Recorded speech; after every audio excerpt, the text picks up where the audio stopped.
Good morning, everyone. My name is Andrew Hall. You may call me Dr. Kennard. Stories. We are covering today medical bills and COVID, voting rights. You're going to be surprised at a few states that have actually expanded voting rights. Science deniers, how to talk to science deniers. And Proud Boys, they're back and they're confused. My name is Andrew Hall. This is the Disappointed Cat Morning Show. We're going to have a lot of fun. Let's do something funny.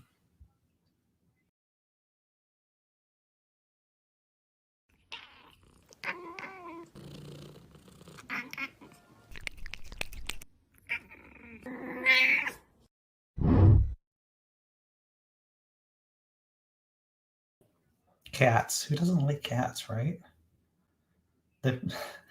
Simply Secular Dave crushing it in the chat here. This program is text captioned for the humor impaired. Oh, there are many people who are humor impaired, my friends. A cursory look at the internet, and you can see that. So I just wanted to give a shout out to everyone in the chat this morning. Oh, this morning. It's morning. That's what it is. It feels like a Monday morning, to tell you the truth, and that's partly because I took yesterday off. So today, which is actually hump day, now feels like Moon's Day.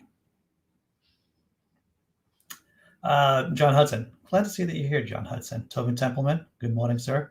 Tobin Templeman doing the joke in the chat there. I don't know if he checked out his joke. I laughed at that about the lefts and the rights. Here we go.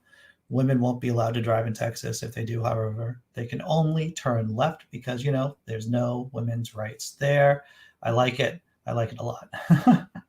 Good morning, Dee Parks. Good morning. Oh, man. And remember, Sammy, Jenkins, good morning. And Jess M, Scott Duke, Paul Camish from Yorkshire, huh? Yorkshire? I'm going to go with Yorkshire. And that's the proper pronunciation, I imagine, Paul. And Jenna, hope you're doing okay. Hope I'm doing okay. Dr. Mordecai. Oh, yeah. All right. Everyone's here. There'll be some stragglers popping in at some point, I'm sure. All right. This is what we're going to be doing. I have announcements. Do I have announcements? Maybe I have announcements. I know. Okay. If everything goes well, I'm actually going to have a job, like a real, I have orientation set up again for another job. It's only 2 days next week. It's on, I'm going to check the big board. Grant Farmer, hello. I don't think I said hello to Grant. Grant's doing great work on that, on the Facebook group Cats. Hilarious stuff you're posting, Grant. What days am I doing orientation next week? Okay, in theory, if this job doesn't fall apart at the last minute, I have orientation on the 14th and the 15th next week. That's the Tuesday and the Wednesday. I am assuming that I will not be able to be doing this show on those 2 days. So once again, on the 14th and the 15th next week, the Tuesday and the Wednesday, I'm going to be doing the onboarding process, right? And I guess that's from 9 to 5. They've been vague. This new job, they've been vague about actually the times. So that's if I still have this job that I haven't started yet. So just want to let y'all know about that. It's Sheer, not Shire. Thank you, Paul Camish, for helping me with my Yankee pronunciation. Sheer, Yorkshire, right. All right, you want to do some memes, everyone? Let's do some memes before we get into the news stories. Check this out. You gotta look hard for this one. Well, maybe not that hard because it's a circle. This is Vacation Bible School. There's that little girl doing the international sign of defiance. What's up, Casey? Hey, Randy. I would have been the kid with probably picking my nose right up there, really squeezing his nose or doing something up there, nose related. I probably would have been that kid in Vacation Bible School. All right, next one. You've probably seen this, right? It's very Halloween-y, very appropriate for our times. Mom, I need a costume for a religious party at school. Say no more. I do hear The Handmaid's Tale, those costumes, the handmaidens, costumes are probably going to be pretty popular this year, everyone. That's right, Casey. That's right. Remember, Sammy Jenkins, posted by Karen. All right, one more meme before we get into legitimate news. Me, I want a gun belt I can fit around my cat. Gun shop owner, that's the dumbest idea I've ever heard. But I would call her Kitty, Kitty, Bang, Bang.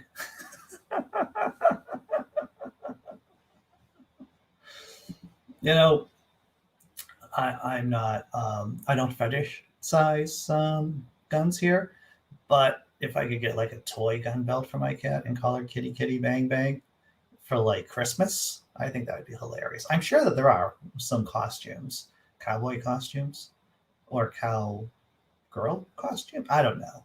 Biscuit's a female, but my cat. So I would, I might just do that and call her Kitty, Kitty, Bang, Bang. I think that's hilarious. I'm going to check out the chat. Doctor, I don't think we need more guns, Dr. Mordecai. That's not the answer. I don't think more guns. Jessi Bear says you can get her a cowgirl cat costume. I think that's a great idea. And call it Kitty Kitty Bang Bang. Do a couple of videos of her running around the house. Oh, we need more cats with guns, obviously. Obviously, we need more cats with guns. What's up, Tesla Ranger? What's up? All right, I think I'm caught up with everyone in the chat. First story. Bum, bum, bum, bum, bum, bum, bum, bum. That's right from the Twilight Zone, old school. COVID-19 long haulers are frustrated with unvaccinated friends, worried about reinfection, and mired in medical bills. We're going to be focusing on the crazy medical bills because this is the United States of America. And no disaster is complete without sticking it to poor people who don't have money to begin with. Let's take a look. Links in the description, everyone. Working at a grocery store during a pandemic is nerve-wracking enough. It's even more stressful for COVID-19 long hauler concerned with contracting a breakthrough infection and facing the financial fallout. That's what I worry about. If I get it again, will it do me in where I can't work, said Robin Lapa, 52, of Edgewood, Washington, who works as a supermarket cashier and still deals with the effects of her relatively mild July 2020 infection. And of course, we know that vaccination has been shown to reduce the risk of infection, and breakthrough infections are less likely to result in serious illness. We have to go through this over and over again. And why do we have to do this over and over again? Because we have bad brains, everyone. We have bad brains, and we just need to just repeat the information so that those of us who aren't 100% on board may get on board eventually. Recent coronavirus cases among Lagua's co-workers also weigh on her. She's vocal about her long hauler experience, but wonders if anyone is listening. People think, oh, that's not going to happen to me, she said. I have friends getting sick, going to hospital, not getting vaccinated. Indeed. Why am I paying these bills? Like some long haulers, she believes getting the COVID-19 vaccine may have improved her symptoms. Her joint, muscle, and nerve pain no longer come with the same severity or frequency, though they're still there. She has felt winded more often lately and developed a cough. I haven't seen any research or any papers. I don't know if anyone else has, whether or not the vaccine improves symptoms if you've already had COVID. Despite some relief, she feels frustrated by the lack of concrete solutions because doctors are often unable to diagnose her, don't take her seriously, or simply tell her things she already knows. Lagua has turned to Facebook, oh no, for home remedies and diets that may help. Really, Facebook and Dr. Google are just bad sources for information. But the thing is, if you're desperate, what else are you going to do? If you're desperate, that's the go-to, unfortunately, for a lot of people. She completed a payment plan to pay off one $400 medical bill and is now paying another $400 bill in installments. I'm like, why am I paying these bills? I'm not getting answers, she said. Recovery is a moving target. Heather Elizabeth Brown, a corporate trainer who lives outside of Detroit, Michigan, and spent 31 days on a ventilator with COVID-19 in spring of 2020, recently returned to work after a 7-week medical leave to address symptoms stemming from high blood pressure, burning through sick days and vacation days before getting on short-term disability leave. I just want to point this out too, for those of you in the States. If you do have short-term disability insurance, then yeah, there's some, it doesn't kick in all at once. You got to burn through days, your vacation days or your sick days, before really qualifying to hit that short-term disability insurance. And of course, every short-term disability insurance policy is different, but typically that's the rule. While Brown 36 is happy to be back on the job, she also has to remind herself to balance work with self-care. Her brain fog has improved a bit, but she still deals with fatigue, diminished breathing capacity, and other issues. Her employer allowing her to restrict work hours has helped, as is carving out time for medical appointments and incorporating rest into her day. An important change in the past couple of months, she added, has been recognizing and accepting the recovery is a moving target. That means not beating herself up about goals. There's some numbers in one of these panels, everyone. Oh, here's the panels. It came as a great relief when Brown recently learned that an anonymous donor had paid off more than $54,000 of debt from one of her hospital stays, though she remains at about $200,000 of medical debt. I'm going to let our friends in the Commonwealth countries, people who live in nations with universal health care, just roll that around in your mind for a second. So we've covered this many times on the channel, that GoFundMe. A lot of people are turning to GoFundMe here in the States just to pay for basic medical bills. And even though this woman had $54,000 whisked away by an anonymous donor, she still has to pay $200,000. That's a huge chunk out of the debt, but it's still a staggering amount, she said. She may negotiate with her insurance company to cover more and considering launching a GoFundMe campaign. Oh my fucking God. And this is in the middle of the pandemic. I think what we're going to see, and this is no surprise to anyone, right? That people are going to be saddled with medical debt or with more debt than they had before. And that's going to tee us up for the next major recession. Little known fact, I heard this on an economics podcast, that one of the best indicators of large recessions is an explosion of personal debt. So we'll see what happens in 5 years or so, whether or not these birds will come back to roost in terms of like just, plunging the economy back down into another fiasco, an implosion. That is totally going back to the chat here. That is utterly insane. It is. How can you run a society with people in a pandemic getting catapulted into medical debt? And like we talked about 2 weeks ago, maybe last week, that the number one reason why Americans go into bankruptcy, 66.5% of the reasons why people go into bankruptcy is because of medical debt. And I'm going to guess because of COVID, that percentage is going to go up.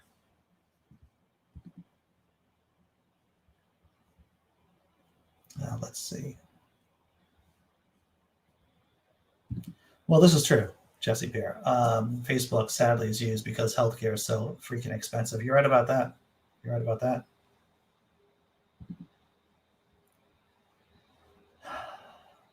All right. I think I shared a kitty bang bang meme with Andy on Facebook Messenger just now. Thank you, Grant Farmer. I appreciate it. Okay, what's next, everyone? Rage? Rage is here? I don't see Rage. Oh, Rage. How are you doing, sir? Talking about the wonders of COVID and medical debt. That was our lead-off story for today. But I want to talk about some good news. Occasionally there is good news, and it's good to note the good news when it does occur. Of course, it's not happening here in the States, but good news is still good news. I'm going to check out, and I'm going to share with you this video. Mexico's top court decriminalizes abortion in watershed moment. Texas, take note. All right, let's see if I can actually hit the buttons here properly. And do that. Very exciting stuff, I know. That's what you're here for. Mexico's Supreme Court unanimously ruled on Tuesday that penalizing abortion is unconstitutional. The president of the country's highest court described the decision as a watershed moment for all women, especially the most vulnerable. The decision is a big turning point for Mexico, which is the second biggest Roman Catholic country in the world that opposes all forms of abortion. The ruling means that courts can no longer prosecute abortion cases, and follows the historic legalization of the right to abortion in Argentina, which took effect earlier this year. Demonstrators took to the streets across the country celebrating the news. Some women wore green bandanas to symbolize the pro-choice movement, and others held placards. Francis Piran was in Mexico City. We thank the judges, millions of women living in this country, and the millions of women who live in the city. Thank the judges for saving lives. We're going to have public policies that allow us to get secure care on all issues of health. There were demonstrations, however, against the ruling too. Some said the focus should be on support for a woman or alternatives like adoption. Hundreds of mostly poor Mexican women have been prosecuted for abortion, and at least several dozen remain in jail. In the state of Coahuila, local government issued a statement saying the ruling would have retroactive effects and that any woman in prison for abortion should be released immediately. The decision is in stark contrast to the situation across the border in the US, where a number of states, including Texas, have restricted women's access to abortion. Tuesday's ruling may lead American women to travel south of the border to terminate their pregnancies. Well, how about that? Texas women possibly having the incentive to go into Mexico for basic health care. And you're right, John Hudson. Mexico is making Texas look like a third world country. You know what? I would even go further. I'd say Texas is making Texas look like a third world country. I don't know. What do you think, microphone? Microphone thinks we're both right, John Hudson. Microphone thinks we're both right. All right. Praise baby Jeebus. Catch up, America. You know, it's an interesting question, Jessi. And one of the things I think about quite a bit is that one of the reasons why I believe certain areas in the States are going backwards is because evangelicals know that their power is waning. When you look at the demographics of our country, there are less and less evangelicals. There are less and less people here who don't believe in evolution, for an example. And so in those situations, the only way that these groups can influence policy are by non-democratic means, or by manipulating the system, creating fear, restricting rights. That's how they feel like they can hold on to power. That's just my own personal theory myself. Let's see. Gonna check out what else is going on here in the chat.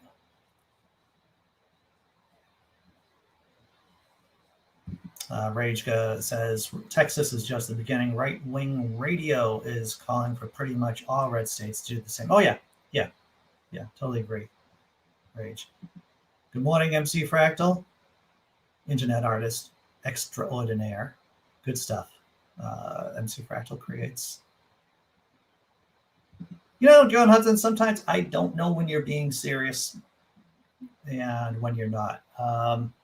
Because I can understand why people would go. I mean, there is a section of our country. There is definitely a portion of our country that do go overseas for major medical procedures.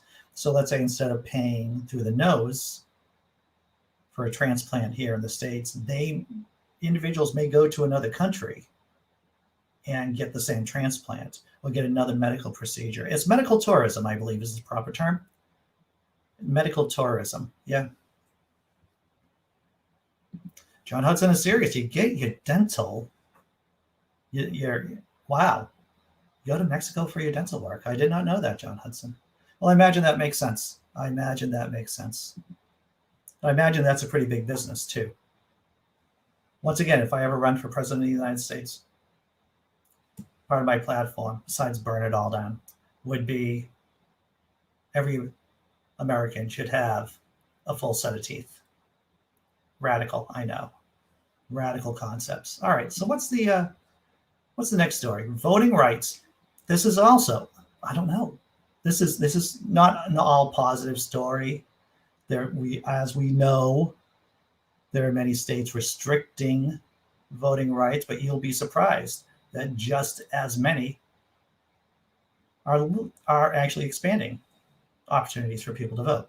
I know, crazy, right? Link in the description, everyone. Map. See which states have restricted voter access and which states have expanded it. All right. Is there an infographic? Yes, there is. So here we go. How voting laws have changed since the 2020 election. No, it's obvious that the restricted access, you get your Texas, your Arkansas, your Georgia, of course, Georgia, that's just a crazy place, in Florida, but you also see all the states that have expanded access too. And this is pretty positive. Now, of course, you have the normal states that you would think would have expanded access, like in Vermont, New York, New Jersey, Connecticut. But you also see states, and this is what I found fascinating, like Louisiana, expanding voting access for its citizens. And Indiana, too. I was surprised that Indiana is expanding access for citizens to vote because Indiana is a red state and so is Louisiana.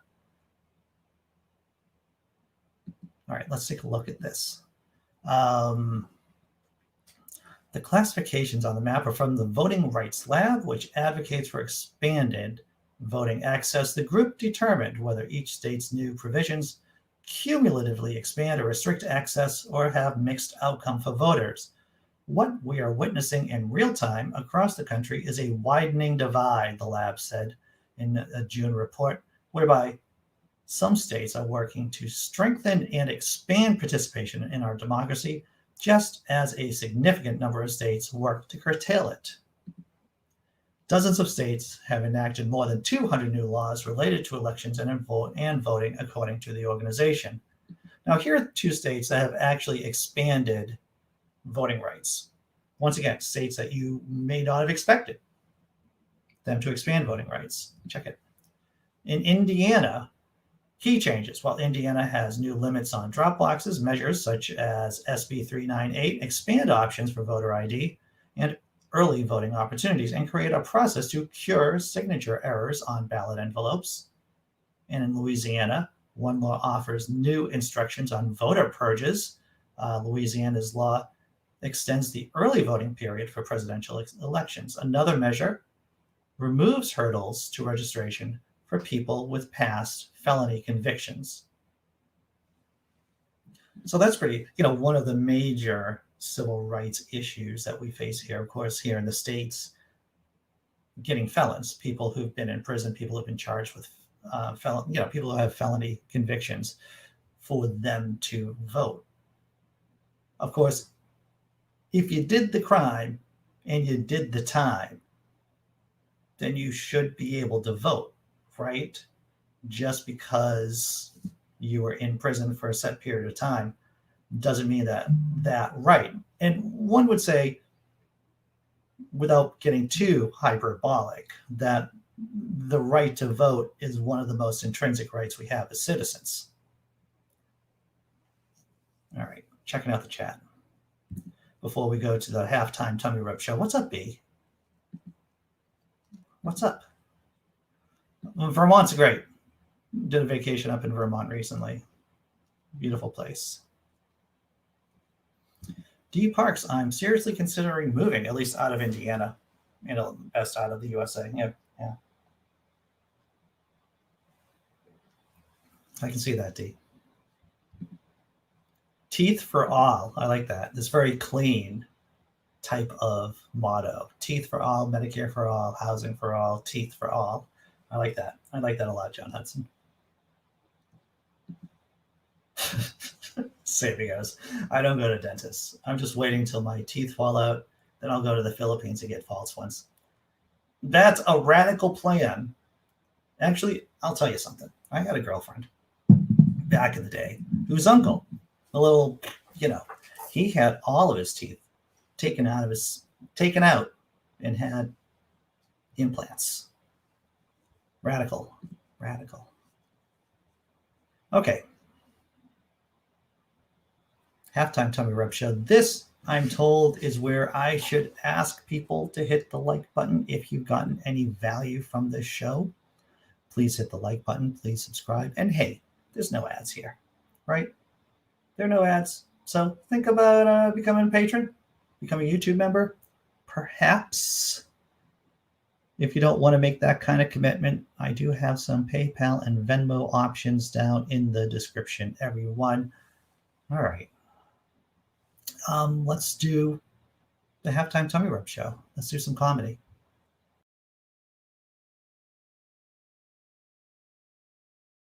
My girlfriend now, she's like much hotter than me, which means that I have to tell a bunch of little lies to make sure that she doesn't find out about that. Like we've been dating for 2 years and she still thinks that I laugh like this. Definitely. So I dated this one girl in college. That relationship ended. After a year, she left me for one of the Temple University basketball players. It was tough. It's like, she's right. You know what I mean?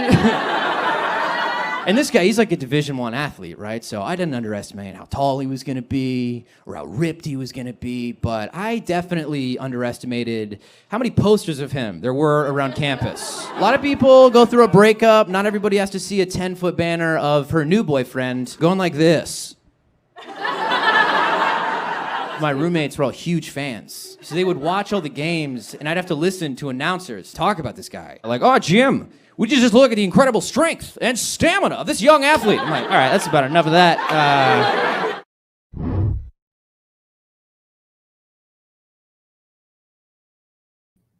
That's great. That was hilarious. All right. Well, Robert X, thank you for reminding me. Hit the like button and the bell. Always forget to ask people to hit the bell. All right. What have we done so far, everyone, on this Wednesday morning? Looking at the big board here. It's actually not. It's just paper, but I'm going to call it the big board. We talked about COVID bills. One poor woman, still $200,000 in debt because of COVID, after having $54,000 in debt wiped away by an anonymous donor. Talked about voting rights. Talked about Mexico allowing or legalizing abortions in that country. And now we're going to talk about science and science deniers. This is from the Friendly Atheist. The link is in the description below. What I try to do, everyone, is try to give you the important parts of these articles. This is a new book out by Professor Lee McIntyre, How to Talk to a Science Denier, Conversations with Flat Earthers, Climate Deniers, and Others Who Defy Reason. So, a little bit about me is that when I'm not doing this, when I'm not blogging, what I do is that I find people's emails who I want on this channel so I can talk with them. And then I shoot them very nice emails to say, hey, do you know, you would be a great guest to come on and to talk about your new book, because this is a new book, everyone. This was just out in August. And Professor McIntyre, he's actually a Boston University guy. I think he's BU, and he's not BC. I think he's Boston University. And he also teaches at the Harvard Extension School, which is Harvard Knights. So he has a new book out. The Friendly Atheist did a rather long article on this book as how to talk to a science denier. The book is out on MIT Press. I should have put a link in the description below, but I didn't. This article wasn't written by Hemet, but it's written by one of the people that he has write for him. So some basic overviews on this, something to be mindful about when you're talking to a science denier. Science denial exists on a spectrum. If we lump all science deniers together, our task may seem impossible, but there are varying degrees of knowledge and commitment. With anti-vaxxers, for instance, one of the best pieces of advice might be to stop thinking of them as all anti-vaxxers. And when speaking to them, we should remember that it is an insult to use the word anti-vaxxer. Good point. In one Canadian study, it was estimated that hardcore anti-vaxxers only make up 1 to 3% of the population, whereas the vaccine hesitant make up another 30%. Obviously, the latter would be easier to convince. I mentioned this before. For my interaction in my exploration of Extinction Rebellion, the group that is aggressively fighting climate change, the climate crisis, their strategy is not to talk to or not to waste time on people who are hardcore anti-climate, deniers. Extinction Rebellion focuses on people who are in the middle, who are kind of wishy-washy, somewhat like the vaccine hesitant as against to the anti-vaxxers. I hope that made sense to everyone. This is another interesting point from the article about how important it is to follow up on conversations that you have with people about science. Be persistent and follow through, even if you think you have made a successful conversion, i.e., I'm just going to put this in here, i.e., from science denying to science embracing. You can't just walk away. Again, we can learn from prior research on converting political beliefs. One study found that there was a large bipartisan shift in belief after the fact check, suggesting that both conservatives and liberals can change their minds if they're presented with convincing, unbiased information. But there was a catch. After a 1-week delay, subjects partially re-believed the false statements and partially forgot the factual information was true.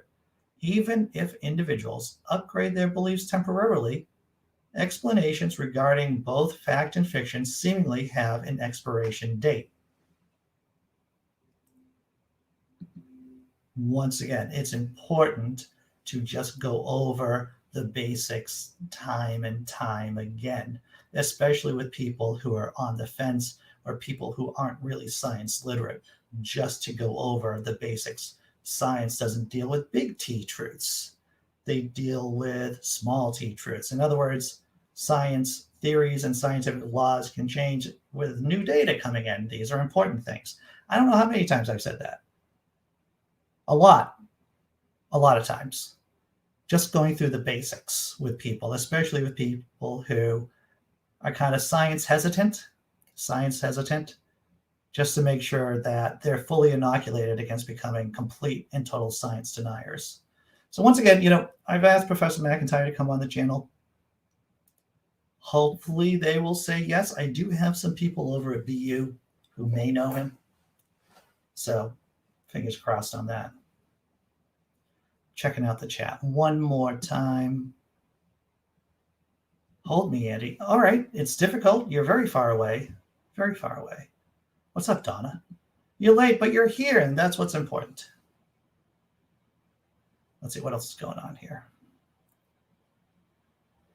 Oh, here it is. Thank you. Remember Sammy Jenkins. How to Argue with a Science Denier. Once again, it's a new book, MIT Press. Obviously I've heard good things about it from the Friendly Atheist. That was a bit of the article that we just covered. Grant Farmer. Perhaps Canada could just annex a few of the more liberal northern states from the U.S., like Minnesota. Maybe. All right. What are we doing now? This is an odd story, and I thought when this all goes sideways, when it continues to go sideways, we'll be like, oh, we've heard about that story on the Disappointed Cat morning show. I don't know about you, But the stories that we cover here, I will see the next day or the day after, 2 or 3 days after, about either the trend or the actual story in the news. So I'm going to share with you this video. It's going to sound kind of crazy because I think kind of, sort of, it is kind of crazy. All right, what's the name of the video here? It is El Salvador's Bitcoin rollout met with protests. You're saying, what do you mean? Could an entire nation just adopt Bitcoin as its currency? What kind of problems could that have? I don't know. Let's check it out. More than 1,000 people protested against Bitcoin in El Salvador's capital on Tuesday, rallying against its adoption as currency there amid a bumpy digital rollout. Protesters started at least one fire and set off fireworks in front of the Supreme Court. The government deployed armed police in San Salvador to control the crowds. Gloria Martinez was among those who say Bitcoin is too risky. This is a law that came without consultation. It does not consider the interests of the general population. It is a law that has come in with vigor, without adequate technological infrastructure for it to be used well. It is a law that forces us to use a currency that is volatile. Polls show many Salvadorans agree that Bitcoin is not stable enough, and it may not have helped proponents when earlier on Tuesday, those interested in downloading the Bitcoin digital wallet called Chivo found it was unavailable on popular app stores. The country's president, Nayib Bukele, tweeted out to companies like Apple to stock the app, and Huawei later did. The app proved unable to cope with user registrations, so it was unplugged in order to increase its capacity. Eventually, by late afternoon, Bukele was retweeting videos of people making Bitcoin payments at retailers like McDonald's and Starbucks. Ahead of its launch, El Salvador purchased more than $20 million worth of Bitcoin, saying it's a way for ordinary people to invest in financial markets. Even still, the poorest may struggle to access the tech needed to make Bitcoin work, in a country where nearly half the population has no internet access, and many more with spotty connectivity. One day when I was actually painting houses and driving a lot, I'm sitting on my wall. Sometimes I hit the wrong button. Sometimes my computer doesn't do the things it is supposed to do. I'm not an economist. I don't play one on TV. I don't play one on YouTube. I find it difficult to imagine an economy that can expand and contract as the value of Bitcoin goes up and down. An example, 1 year ago, today, Bitcoin was worth $10,000 per coin. Today, it's worth about $47,000. And if you've seen Bitcoin was worth $60,000, I believe, earlier last year, and then it plummeted down to something like 10,000. I don't know how you can have an economy like that. I don't know how it affects inflation. I don't know how it affects saving for retirement. A lot of questions there, and it does seem risky. It just seems risky.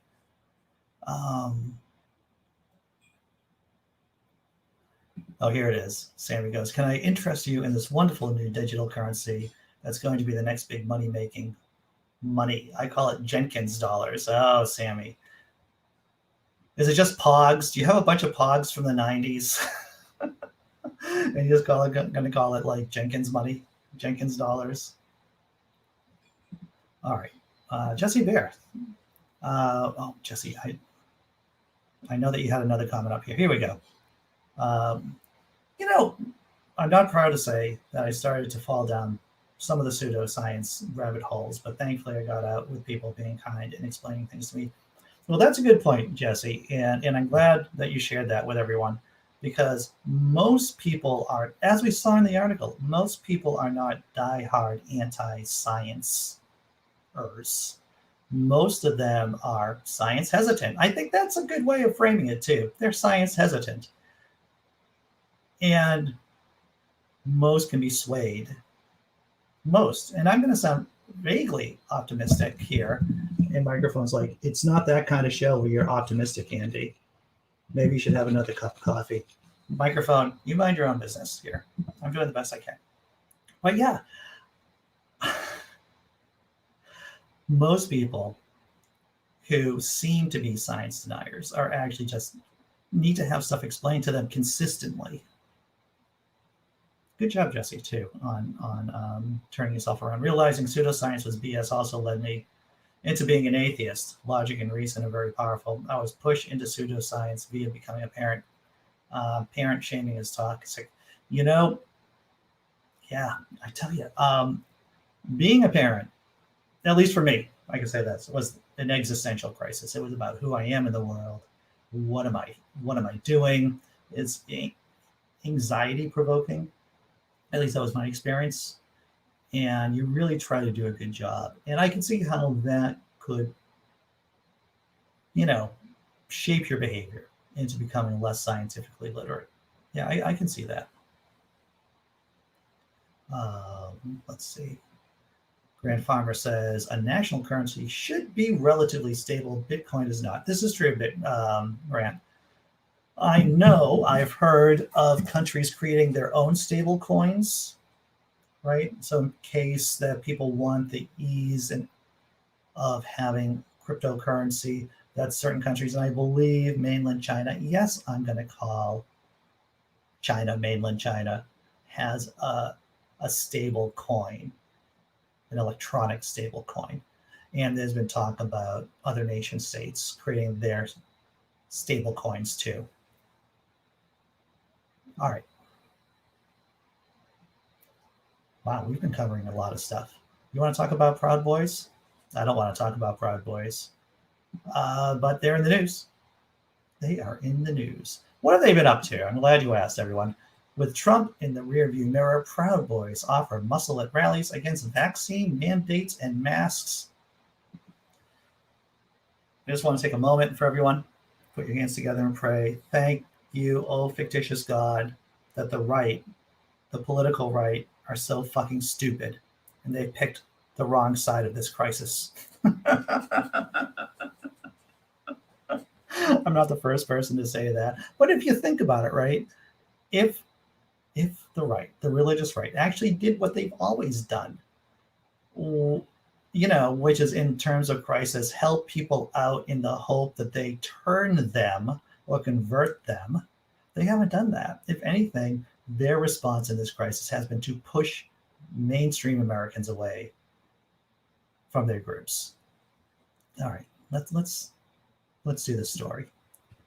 After lying low for months since the January 6th insurrection, members of the far-right street gang, the Proud Boys, have been showing up at protests against mask mandates and coronavirus vaccine requirements.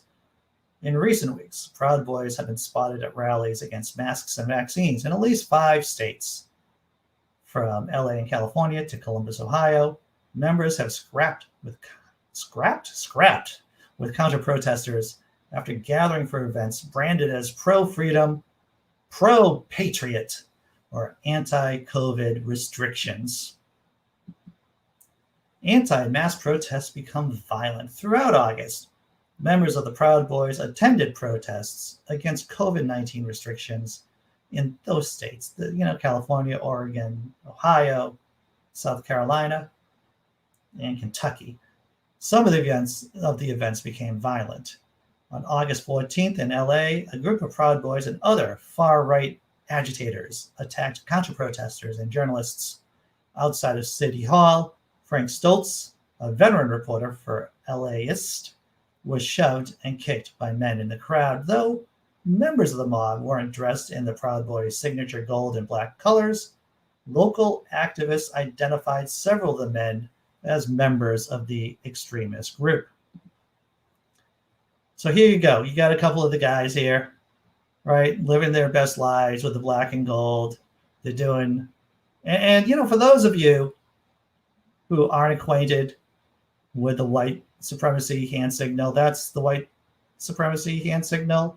It certainly isn't the Weight Watchers signal. It's certainly not the, hey, the Mensa meeting is this way, come follow us. No, No, these lads here are not interested. They are there for the white supremacy and the jaunty colors. But without Trump to rally behind and their chairman heading to prison this month after pleading guilty to destruction of property and weapons charges, the Proud Boys have been left rather rudderless, said Samantha Kuttner, a fellow at the Khalifa Healer Institute who studied the group for years. The Proud Boys are gravitating towards public protests and causes that will get them attention and notoriety they crave, Kuttner said. It's part optimistic, but it's also a reflection of the conspiratorial worldview that they're embracing and have embraced through the Red Pill movement, Kuttner said, referring to the term popular with the far right to describe when people suddenly realize white supremacists and conspiracy theories have been correct all along. They're a reactionary movement, she said. They haven't really thought things out, but they will seize opportunities when they can. They haven't really thought things out. Who would have thought these lads here aren't the deep thinkers, aren't the tacticians? They're not playing 3, 4, 5-dimensional chess. No, they're just dressing up and cosplaying as brown shirts, basically. Or, for those of you who are historically literate, Andy, these are more like the black shirts of fascist Italy. And that, I would say, good point. That is true. Checking out the chat. MC Fractal goes, and the Proud Boys think themselves somehow superior to the rest of us. It's almost laughable in its stupidity. Good point, MC Fractal. Cryptameria. Good to see you. I was happy when Canada listed them as a terrorist group. Yeah, a smart move by the Canadian government. Dee Parks. The bigger the truck, the smaller the PP. Yeah. Look at all those dad bods on those shining examples of manliness. Yeah. They're rocking. They're rocking something there. I think they're rocking the double cheeseburgers, maybe. I don't know. Certainly the facial hair. All right. Back to the comments, and then I'm going to start tying things up. Oh, yes, rage, of course. Well, people who gravitate. What's interesting, and this is consistent over time, people who, of course, make up the hierarchy, the leadership of these positions, right, are typically, or who are revolutionaries, who are like professional revolutionaries, are, from the middle classes, typically. But the street brawlers, they're typically, they're the sheeple. They're the people who feel disenfranchised, people who don't feel in control of their lives. And these guys right here are shining examples of those folks. Not deep thinkers, people with crappy jobs, people who feel like they're losing out in society. Those are the folks who are gravitating to be foot soldiers. All right. It's hard to believe we just went through all of those stories in only 48 minutes, 49 minutes. Pretty remarkable. If you're just tuning in, we talked about how to talk to science deniers, a great new book out. Voting rights. Actually, there are some states like Louisiana and Indiana that are expanding voting rights. Surprising, right? Medical bills and COVID. And Proud Boys, as well as Mexico legalizing abortion. Good job, Mexico. Let's do something funny before putting a bow on the show.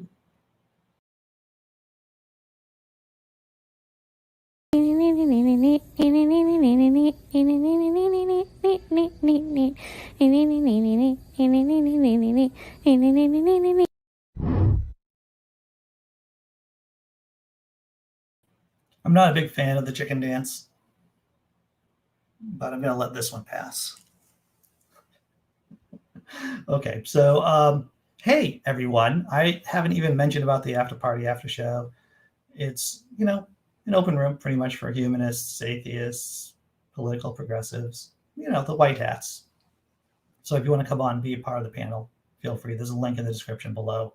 The show starts at 10 a.m. 10 a.m. That's only what? 10 minutes? 10 minutes away. Oh, my fictitious God. Thank you for watching. Thank you for contributing, chat. Thank you to the lurkers out there who don't want to, who don't want to, put anything in the chat. You're still valued. Thank you for being here.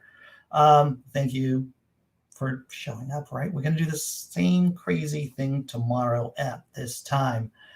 I'm going to drop the thank you video, and I'll see you at 10, hopefully. I didn't mention something, and I thought this would be important. And some of you have probably already seen this. The Joe Rogan, the comedian, the podcaster, the guy who took ivermectin.